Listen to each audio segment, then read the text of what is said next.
Betatron कर रहे थे। बीटाट्रॉन क्या होता है? It is a device that is used to accelerate electrons. ठीक है, इलेक्ट्रॉन को हम क्या बोलते हैं? बीटा पार्टिकल बोलते हैं। So this device is named as betatron. Okay, betatron क्या हुआ? एक डिवाइस है जो क्या करता है? इलेक्ट्रॉन को डिजायर्ड एनर्जी लेवल तक क्या करता है? एक्सेलरेट करता है।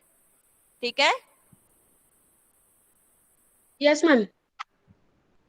फिर हमने बीटाट्रॉन की कंडीशन डिराइव की थी, जिसको हम बोलते हैं बीटाट्रॉन कंडीशन। वो क्या आई थी आपके पास? जो मैग्नेटिक फील्ड है on the periphery of the orbit, जिसमें क्या करता है? इलेक्ट्रॉन मूव करता है, वो क्या होना चाहिए? Half of the average magnetic field in the centre part of the orbit. ठीक है, पेरिफेरी पे जो मैग्नेटिक फील्ड लग रहा है, जिसमें किस पे? जिस ऑर्बिट में इलेक्ट्रॉन मूव कर रहा है, जिस ऑर्बिट में इलेक्ट्रॉन मूव कर रहा है, उस पे अगर मैग्नेटिक फील्ड हाफ लग रहा है, किसका? जितना मैग्नेटिक फील्ड उस ऑर्बिट के सेंटर से पास हो रहा है, उसका अगर हाफ लग रहा है, तो उस केस में जो इलेक्ट्रॉन है वो क्या करेगा? कांस्टेंट रेडियस की सर्कुलर ऑर्बिट में मूव करेगा। ठीक है, तो इसी कंडीशन को हम बोलते हैं betatron condition. This is the essential condition to accelerate the electron in betatron. ठीक है, दूसरा, अगर हमें इलेक्ट्रॉन को कांस्टेंट रेडियस की ऑर्बिट में मूव करवाना है, तो हमें क्या करना पड़ेगा? स्पेशल टाइप की इलेक्ट्रोमैग्नेट भी क्या कर सकते हैं? हम यूज कर सकते हैं। ठीक है, तो उस केस में जो इलेक्ट्रॉन है वो क्या करेगा? सर्कुलर ऑर्बिट में मूव करेगा। ठीक है, कौन सी सर्कुलर ऑर्बिट में? कांस्टेंट रेडियस की सर्कुलर ऑर्बिट में। ठीक है, तो इससे जो आपका हमने देखा था साइक्लोट्रॉन में क्या हो रहा था? जो इलेक्ट्रॉन है वो क्या कर रहा था? ऐसे पहले छोटे सर्कल की ऑर्बिट में मूव करता है, फिर बड़े सर्कल की ऑर्बिट में मूव करता है। मींस जो ऑर्बिट की जो रेडियस है साइक्लोट्रॉन के अंदर, वो क्या होती जा रही थी? चेंज होती जा रही थी। ठीक है, लेकिन बीटाट्रॉन में क्या होगा? बीटाट्रॉन में जो ऑर्बिट की जो रेडियस है वो क्या हो जाएगी? कांस्टेंट हो जाएगी। तो ये डिफरेंस है बिटवीन साइक्लोट्रॉन एंड बीटाट्रॉन। ठीक है, प्रिंसिपल मैंने आपको बताया कि जो बीटाट्रॉन कंडीशन है वही इसका बीटाट्रॉन का क्या है? प्रिंसिपल है। ठीक है, मींस हमें क्या करवाना है? अल्टरनेटिंग मैग्नेटिक फील्ड की हेल्प से क्या करवाना है? इलेक्ट्रॉन को कांस्टेंट रेडियस के अंदर, कांस्टेंट रेडियस के ऑर्बिट में क्या करवाना है? मूव करवाना है। ठीक है, बीटाट्रॉन में हम इलेक्ट्रॉन को एक्सेलरेट कैसे करते हैं? By applying the alternating magnetic field. ठीक है, अल्टरनेटिंग मैग्नेटिक फील्ड के दो काम होंगे यहाँ पर। क्या क्या? फर्स्ट क्या होगा? हमें पता है अकॉर्डिंग, अगर मैग्नेटिक फील्ड क्या है? नॉन यूनिफॉर्म मैग्नेटिक फील्ड है, तो उस केस में क्या होगा? Faraday law of electromagnetic induction के according change of magnetic field produce change of magnetic field produce induced EMF. पता है आपको?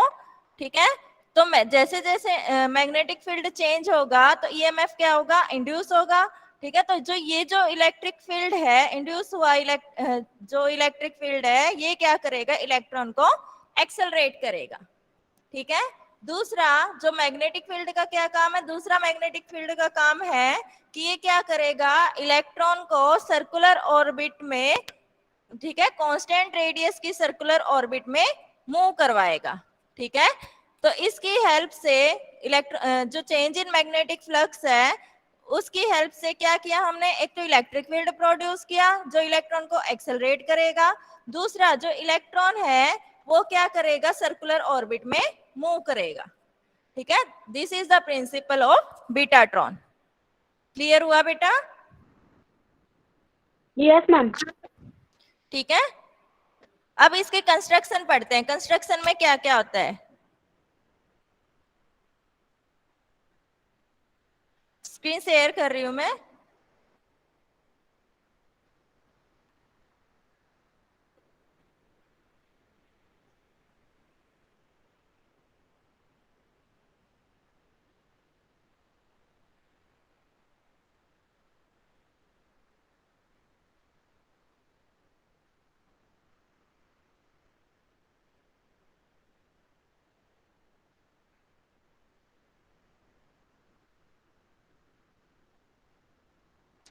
प्रिंसिपल हो गया हमारा।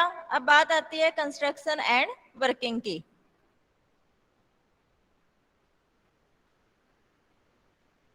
इलेक्ट्रॉन को एक हाईली इवैक्यूएटेड चैम्बर, ठीक है, जिसको हम बोलते हैं डोनट, ठीक है, क्योंकि उसकी जो शेप होती है वो डोनट शेप की होती है।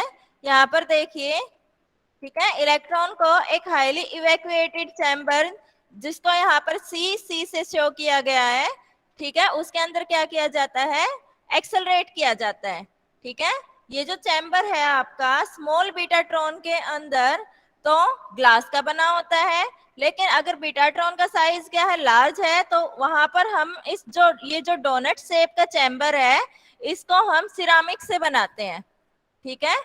तो इलेक्ट्रॉन को एक्सेलरेट कहाँ किया जाता है, इन ए हाईली इवैक्यूएटेड चैम्बर, जिसको हम बोलते हैं डोनट, ठीक है।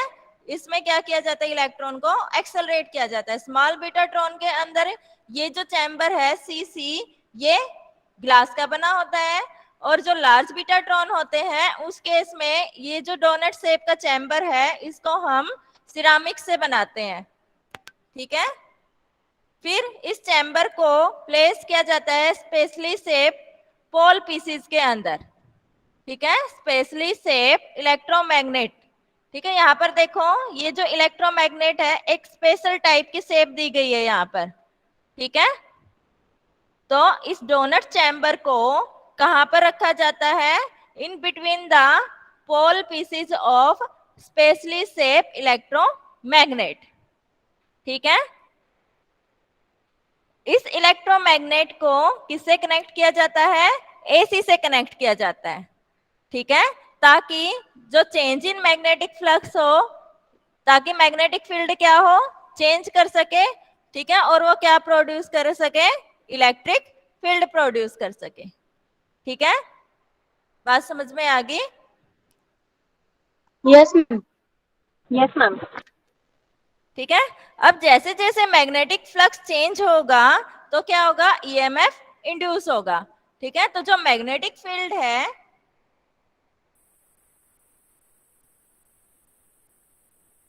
वो क्या होगा, कैसे इंक्रीज होगा, एक साइकिल में इंक्रीज होगा, 0 से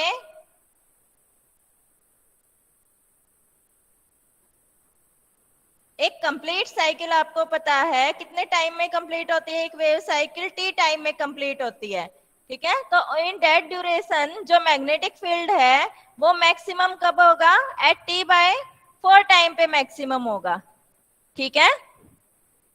पता होगा आपको? Yes ma'am. जैसे यहाँ पर फिगर में भी दिखा रखा है, ये देखिए, ठीक है। हमने क्या किया, जो डोनट शेप का चैम्बर है उसको हमने इलेक्ट्रोमैग्नेट के पोल पीसेस के बीच में रख दिया, ठीक है। फिर हमने उन इलेक्ट्रोमैग्नेट को किससे कनेक्ट कर दिया, एसी से कनेक्ट किया, ठीक है। एसी से क्यों कनेक्ट किया है, ताकि हम क्या कर सके, जैसे जैसे एसी जो सप्लाई आएगी, जो मैग्नेटिक फील्ड है वो क्या होगा, चेंज होगा, ठीक है। तो जो मैग्नेटिक फील्ड है वो किस तरीके से वेरी करेगा, करंट के साथ वेरी करेगा, इस तरीके से। ये जो फिगर 4.10 के अंदर दिखाया गया है ना, तो यहाँ पर ये किसकी साइकिल है, मैग्नेटिक फील्ड की साइकिल है, ठीक है, जो टी टाइम पे क्या हो रही है, कंप्लीट हो रही है, ठीक है। समझ में आ गया बेटा?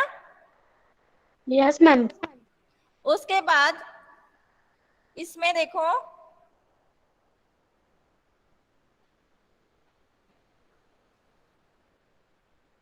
मेन कंपोनेंट जो बीटाट्रॉन का है वो क्या है, यहाँ पर इंजेक्टर यूनिट। अब हमें क्या करवाना है, देखो, इलेक्ट्रॉन को स्टेबल ऑर्बिट के अंदर मूव करवाना है, कांस्टेंट रेडियस की ऑर्बिट के अंदर मूव करवाना है। तो यहाँ पर हम क्या करेंगे, एक इलेक्ट्रॉन गन का यूज करेंगे, ठीक है। इलेक्ट्रॉन गन क्या करेगी, इलेक्ट्रॉन बीम को प्रोड्यूस करेगी। कैसे करती है, देखो, इलेक्ट्रॉन बीम के अंदर, इलेक्ट्रॉन गन के अंदर क्या होता है, एक फिलामेंट होता है, ठीक है। ये देखो इस फिगर के अंदर जो मेन कंपोनेंट है बीटाट्रॉन का, डेट इज इलेक्ट्रॉन गन, ठीक है। इलेक्ट्रॉन गन में क्या होता है, एक फिलामेंट होता है एफ, ठीक है, जो टंगस्टन का बना होता है, ठीक है, और उसके ऊपर हम कोटिंग कर देते हैं बेरियम ऑक्साइड की, ठीक है, ताकि जो फिलामेंट है उसके वर्क फंक्शन को हम क्या कर सके, डिक्रीज कर सके। ठीक है, वर्क फंक्शन डिक्रीज होने का मतलब क्या होगा, ड्यू टू थर्मोआयनिक एमिशन जो ये फिलामेंट है इलेक्ट्रॉन को जल्दी जल्दी एमिट करना शुरू कर देगा। ठीक है, इलेक्ट्रॉन यहां से जल्दी जल्दी से निकलने शुरू हो जाएंगे। क्लियर हुआ बेटा? इलेक्ट्रॉन गन में क्या है, एक फिलामेंट है जो टंगस्टन का बना होता है, ठीक है, उसके ऊपर बेरियम ऑक्साइड की कोटिंग की होती है, ठीक है, ताकि जो फिलामेंट है इसके वर्क फंक्शन को डिक्रीज किया जा सके। ठीक है, क्यों डिक्रीज करते हैं, सो दैट जो इलेक्ट्रॉन है वो क्या हो, एमिट हो, ठीक है, इन स्मॉल टाइम के अंदर। क्लियर है? Yes, ma'am. अब ये जो वैक्यूम, ये जो चैम्बर है इसके अंदर क्या किया जाता है, वैक्यूम मेंटेन किया जाता है। ठीक है, वो वैक्यूम हम कैसे मेंटेन करते हैं, with the help of the vacuum pump. ठीक है, जिसको कहां पर रखा जाता है, in front of the injector unit. ये देखो ये इंजेक्टर यूनिट है, ठीक है, जिसमें क्या है, फिलामेंट है, ठीक है, इलेक्ट्रॉन गन है, और उसके सामने क्या है, एक वैक्यूम पंप है। ठीक है, ताकि हम क्या कर सके, इस चैम्बर के अंदर वैक्यूम को मेंटेन कर सके। ठीक है, ताकि जो बीटाट्रॉन है वो क्या कर सके, स्मूथली वर्क कर सके। ठीक है, इसलिए हम क्या करते हैं, वैक्यूम मेंटेन करते हैं टू, ताकि जो बीटाट्रॉन है वो क्या कर सके, स्मूथली वर्क कर सके।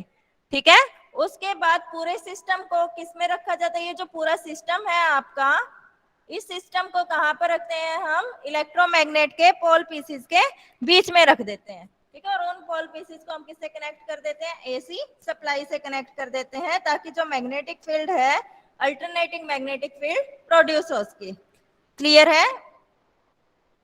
उसके बाद जैसे जैसे यहाँ पर ये देखो इलेक्ट्रॉन गन की हेल्प से अब हमें इलेक्ट्रॉन को कब क्या करवाना है, इंजेक्ट करवाना है बीटाट्रॉन के अंदर, वो क्या है, टाइम हमें ध्यान रखना होता है। ठीक है, कंस्ट्रक्शन समझ में आ गई बेटा आपको?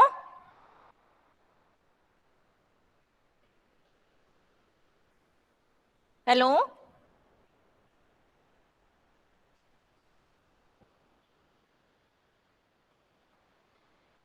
समझ में आया बेटा आपको कंस्ट्रक्शन?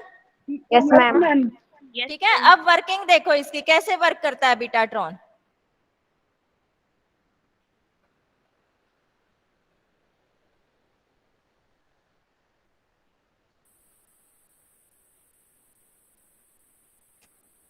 जैसे जैसे बीटाट्रॉन वर्क करना शुरू करता है, हम क्या करते हैं, जो एसी सप्लाई है उसको ऑन कर देते हैं। ठीक है, एसी सप्लाई ऑन करने के बाद क्या होगा, करंट बढ़ना शुरू होगा। करंट बढ़ना शुरू होगा तो क्या होगा, मैग्नेटिक फील्ड क्या होगा, इंक्रीज होना शुरू होगा 0 से मैक्सिमम यूनिट तक। ठीक है, हमने क्या किया, बीटाट्रॉन को स्टार्ट कर दिया। ठीक है, बीटाट्रॉन ऑन कर दिया तो एसी सप्लाई ऑन कर दी हमने। एसी सप्लाई ऑन करने के बाद क्या होगा, करंट बढ़ना शुरू होगा। करंट बढ़ना शुरू हुआ, दैट मीन्स मैग्नेटिक फील्ड बढ़ना शुरू हुआ। ठीक है, तो जैसे जैसे मैग्नेटिक फील्ड बढ़ा, 0 से मैक्सिमम हुआ, ठीक है, तो उस केस में जैसे जैसे जैसे मैग्नेटिक फील्ड बढ़ना शुरू होता है, हम क्या करते हैं, इलेक्ट्रॉन को इलेक्ट्रॉन बीम को इंजेक्टर यूनिट से क्या कर देंगे, इंजेक्ट कर देंगे, किसके अंदर, बीटाट्रॉन के अंदर। ठीक है, हमने क्या कर दिया, इलेक्ट्रॉन को इंजेक्ट कर दिया बीटाट्रॉन के अंदर, जैसे जैसे मैग्नेटिक फील्ड बढ़ना 0 से मैक्सिमम होना शुरू हुआ। ठीक है, तो उस केस में जो बीटा इलेक्ट्रॉन बीम है वो क्या कर लेगा, मिलियंस ऑफ राउंड क्या कर लेगा, कंप्लीट कर लेगा, किसके अंदर, स्टेबल ऑर्बिट के अंदर।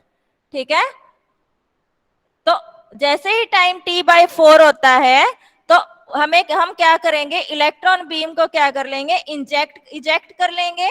ठीक है, और किसके ऊपर बम्बार्ड करवा देंगे, टारगेट के ऊपर बम्बार्ड करवा देंगे। ठीक है, अगर हमने t/4 टाइम के अंदर इलेक्ट्रॉन बीम को इजेक्ट नहीं किया, एक्सेलरेटेड इलेक्ट्रॉन बीम को इजेक्ट नहीं किया, तो जो प्रोसेस है वो क्या हो जाती है, रिवर्स होना शुरू कर देती है। मैग्नेटिक फील्ड क्या होगा, डिक्रीज होना शुरू कर देगा। देखो t/4 टाइम के बाद मैग्नेटिक फील्ड डिक्रीज होना शुरू कर रहा है, दैट मीन्स जो इलेक्ट्रॉन है वो क्या होना शुरू कर देगा, डी एक्सेलरेट होना शुरू कर देगा। ठीक है, तो हमें क्या करना है, t/4, जैसे ही t/4 होता है टाइम, हम क्या कर लेंगे, इलेक्ट्रॉन बीम को वहां से इजेक्ट कर लेंगे। ठीक है, तो उस टाइम तक जो इलेक्ट्रॉन है उसकी जो वेलोसिटी है वो क्या हो जाएगी, मैक्सिमम लेवल तक इंक्रीज हो जाएगी।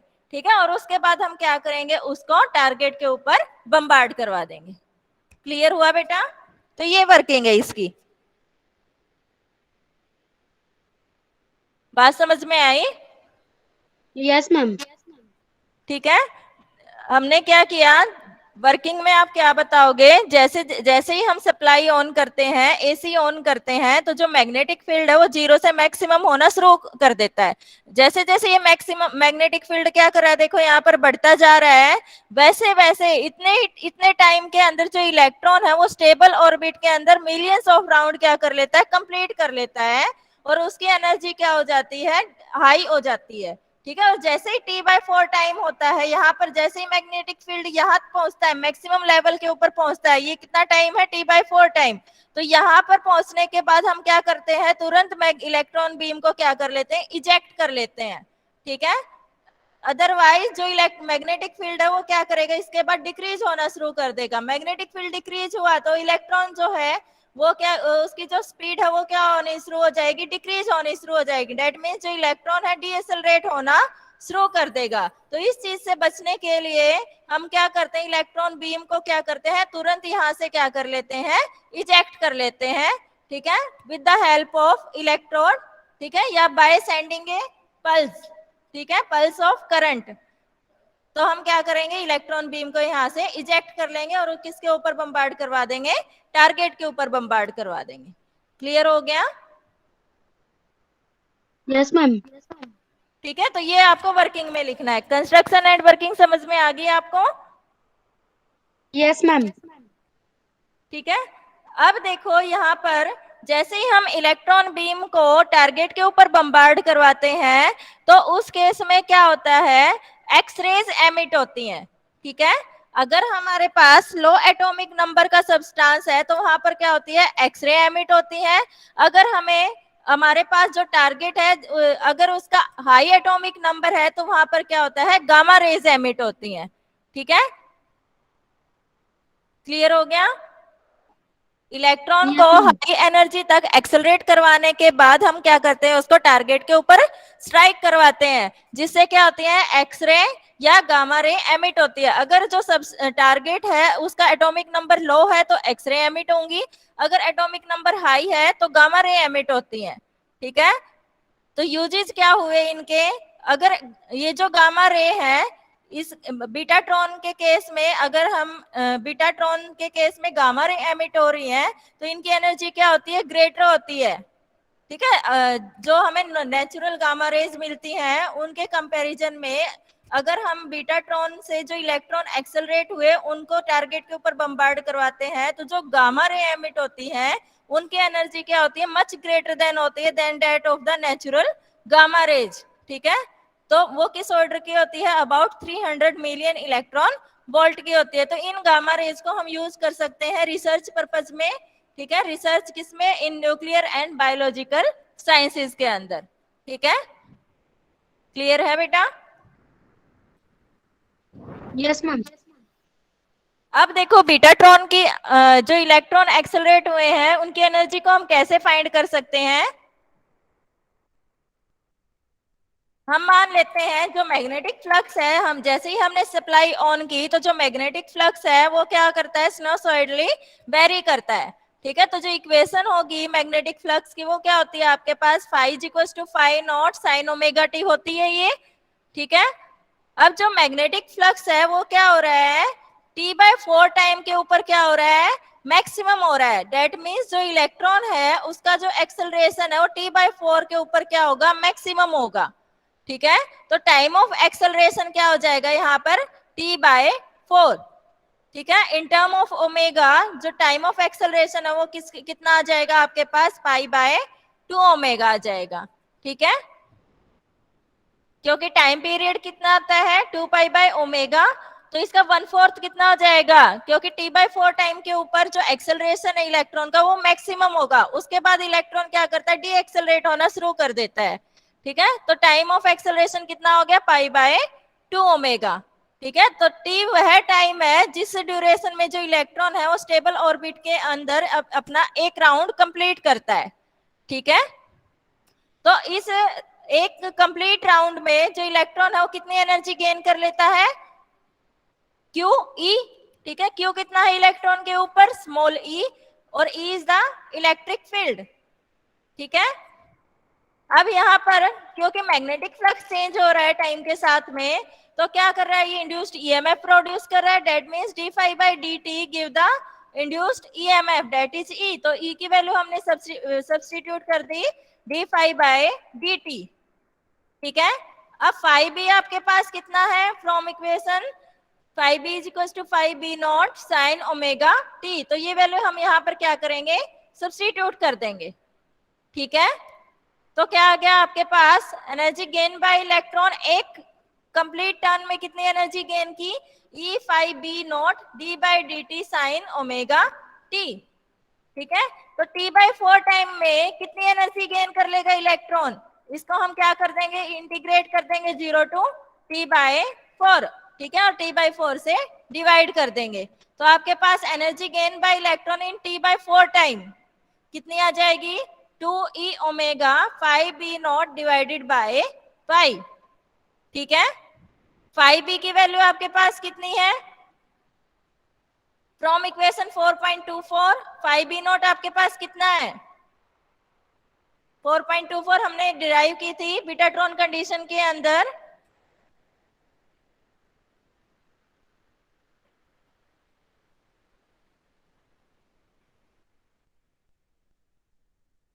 ये रही। ठीक है, 5b is equal to 2 pi r square into b. ठीक है,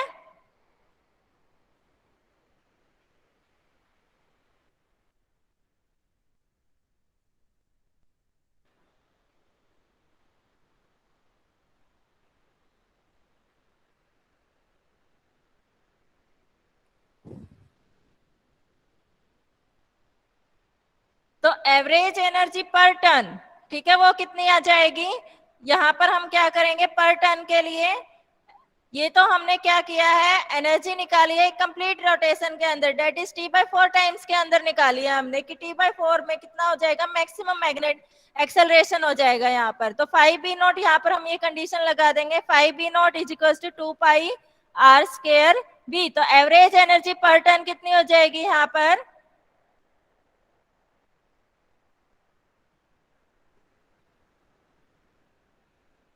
एक सेकेंड रुको,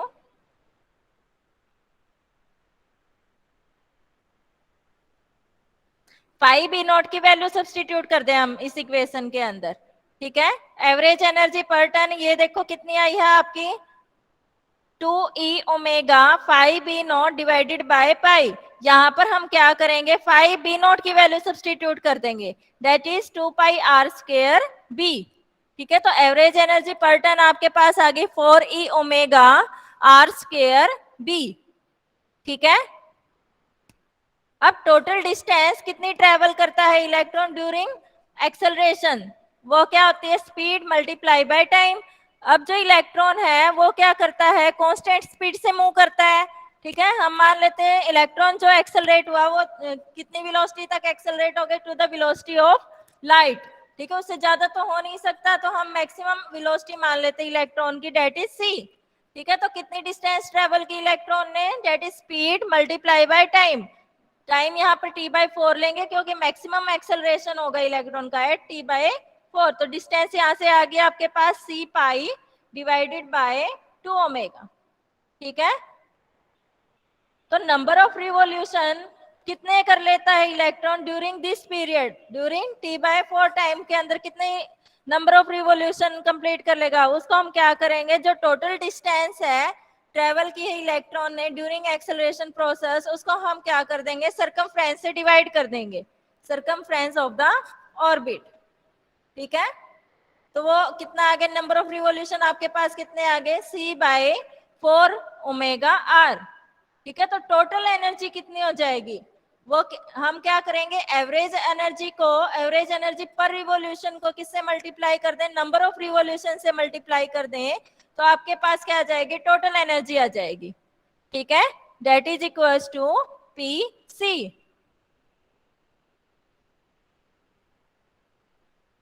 तो फाइनल एनर्जी कितनी हो जाएगी इलेक्ट्रॉन को, उसको हम कैलकुलेट कर सकते हैं by using relativistic relation of energy, that is E is equals to p c, ठीक है। तो यहाँ पर P की वैल्यू पुट कर देंगे, P is the momentum of electron, that is MC, क्योंकि C स्पीड तो क्या हो गई, इलेक्ट्रॉन को हमने एक्सेलरेट कर दिया, तो यहाँ पर एनर्जी कितनी हो जाएगी, that is MC c²। Clear है बेटा, यहाँ तक समझ में आया बेटा वर्किंग इसकी? Yes, ma'am.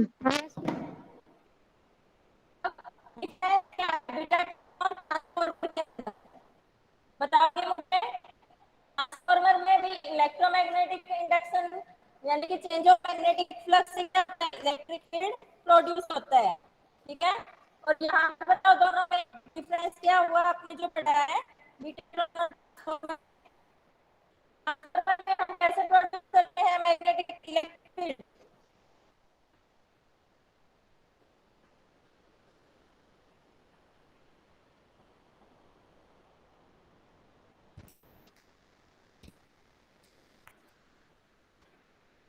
ट्रांसफार्मर में क्या होता है, हम अल्टरनेटिंग करंट अप्लाई करते हैं इसमें प्राइमरी कॉइल के अंदर, तो क्या होता है, करंट इंड्यूस हो जाता है किसके अंदर, सेकेंडरी कॉइल के अंदर, ठीक है।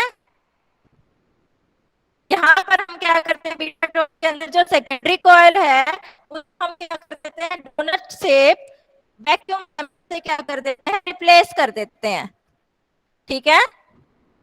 जो प्राइमरी करंट प्रोड्यूस करता है मैग्नेटिक फील्ड, वो मैग्नेटिक फील्ड क्या कर देता है, सेकेंडरी वाइंडिंग के अंदर क्या करता है, करंट इंड्यूस करता है यहाँ पर, ठीक है। समझ में आया?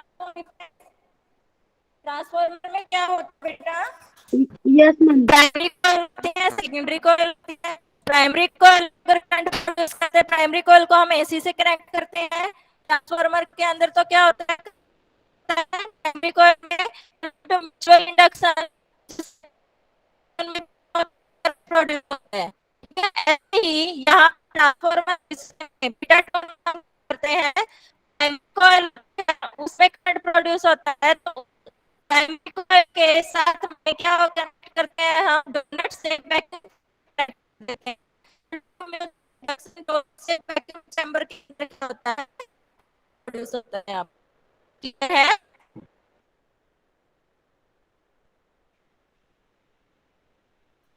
आगे बेटा समझ में? Yes, ma'am. मैम आपकी आवाज कट कट के आ रही है।